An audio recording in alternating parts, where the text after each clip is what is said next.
ಎಲ್ರಿಗೂ ನಮಸ್ಕಾರ. ಪರಮಪೂಜ್ಯ ಶ್ರೀ ಸಿದ್ದೇಶ್ವರ ಸ್ವಾಮೀಜಿಯವರ ಗುಣಸಂಪದ ಎಂಬ ಪುಸ್ತಕದಿಂದ ಒಂದು ಪುಟವನ್ನು ಓದಲಿದ್ದೇನೆ.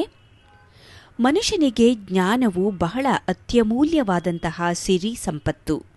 ಜ್ಞಾನದಿಂದ ಮಾನವನ ಜೀವನದಲ್ಲಿ ಸುಖ, ಶಾಂತಿ, ನೆಮ್ಮದಿ ಸಿಗುತ್ತದೆ. ಸಿದ್ಧಾಂತದ ಪ್ರಕಾರ ಕಾಲಕಾಲಕ್ಕೆ ಮಾನವನ ದೇಹವಷ್ಟೇ ವಿಕಾಸವಾಗುವುದಲ್ಲ, ಅದರೊಂದಿಗೆ ಅವನ ಜ್ಞಾನವೂ ವಿಕಾಸವಾಗುತ್ತದೆ.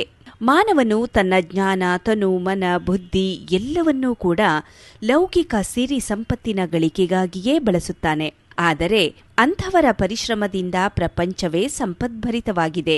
ಮೇಡಂ ಕ್ಯೂರಿಯವರು ಮಹಾವಿಜ್ಞಾನಿಯಾಗಿದ್ದರು. ಆದರೆ ಅವರಿಗೆ ಬಟ್ಟೆ ಮತ್ತು ಹೊಟ್ಟೆ ತುಂಬ ಊಟಕ್ಕೂ ಕೂಡ ಒಮ್ಮೊಮ್ಮೆ ಕಷ್ಟವಾಗುತ್ತಿತ್ತು. ಅಂತಹ ಬಡತನದಲ್ಲಿದ್ರೂ ಕೂಡ ಅವರು ಅದೆಷ್ಟು ನಿಷ್ಠೆಯಿಂದ ಸತ್ಯದ ಸಂಶೋಧನೆಗೆ ತೊಡಗಿದ್ರು.